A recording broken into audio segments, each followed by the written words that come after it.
Welcome back to Tampa Bay Right Now. We've been talking about homeless veterans, and with us now is Homeless Committee Chairman and Stand Down Coordinator, Mark Goss. Welcome to the show, Mark. Well, thank you for having me today. You're welcome. Mark, tell us a little bit about what you do and what a stand down is.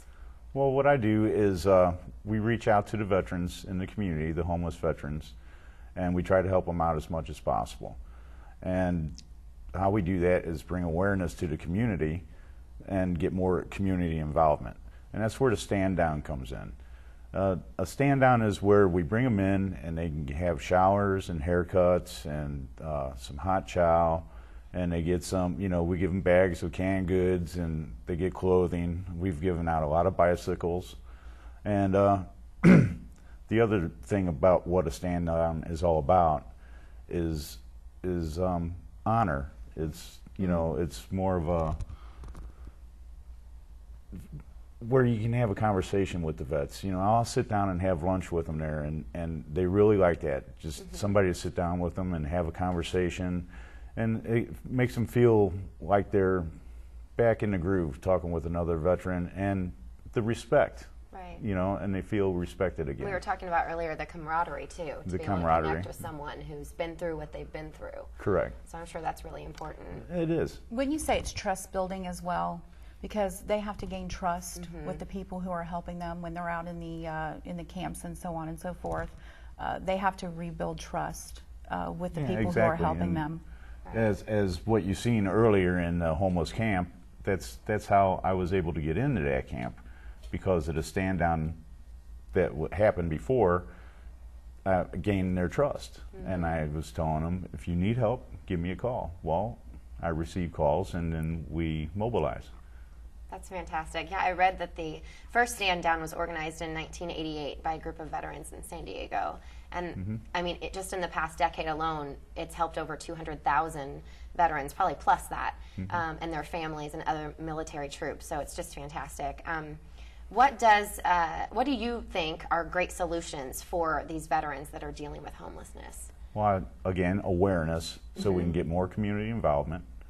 It would be nice to start seeing some corporation involvement and some turnkey businesses, hiring employment at risk, and more stand downs.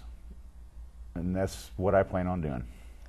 I think intervening is a good part for your at-risk veterans who are about to become homeless, maybe letting them know personally that they don't have to wait till it actually is there, until they are homeless, that they know that there is a place to go to get this help that they so desperately need before they're actually in a camp or in their car, or they might not even have a car.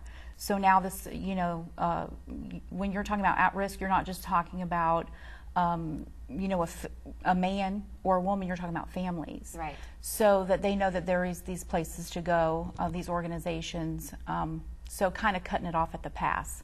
Right, and, so it's a way to prepare them. So if they start feeling like I could get in trouble, or if I'm they're starting there, to struggle, there's some place they can go. There are many places that they can go. We can kind of come together as a group, kind of like an alliance with organizations, and let other organizations know, hey, Sand Soldiers of America is here. You can be part of our resource group, and we can refer it out and help one another getting the word out and awareness. So basically more outreach. So there's a lot of many things that that there's ideas. It's just putting it out there and getting it done. Right. So, and do the stand downs have organizations that volunteer? Say, I know you mentioned haircuts. Are there organizations that can contact you and say, hey, I want to help out with this. I have a salon. Definitely. We have a lot. I try to get a lot of support units, like the haircuts and the showers. Portable showers come in. But also we have support units come in that have that talk about temporary housing or to transitional housing and deals like that. VA comes in and tries to help them out to get through the system.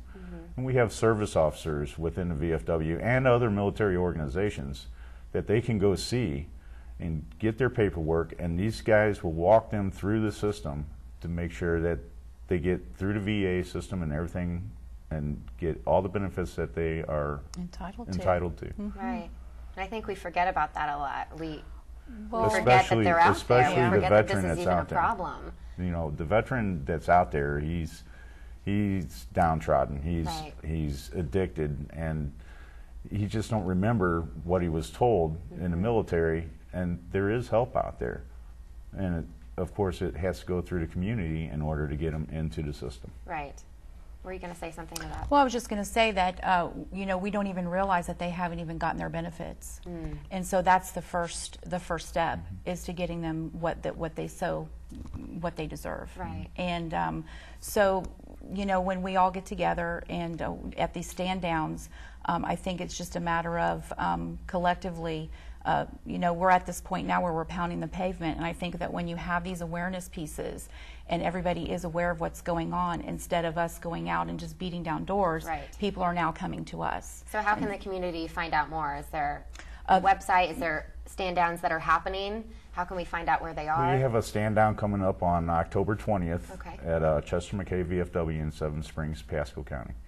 And they can get in touch with me by hmlsvet1@hotmail, and contact me, and I'll let you know how to help out, and you know, we'll get it going. It's fantastic. Sand Soldiers of America is also participating in that stand down, and they can go to our website as well. Awesome. And contact us. Well, Mark, thank you so much for being here. And coming up next, I will be talking with Michael King, a veteran once homeless who had the courage to ask for help and change his life outcome. Don't go away.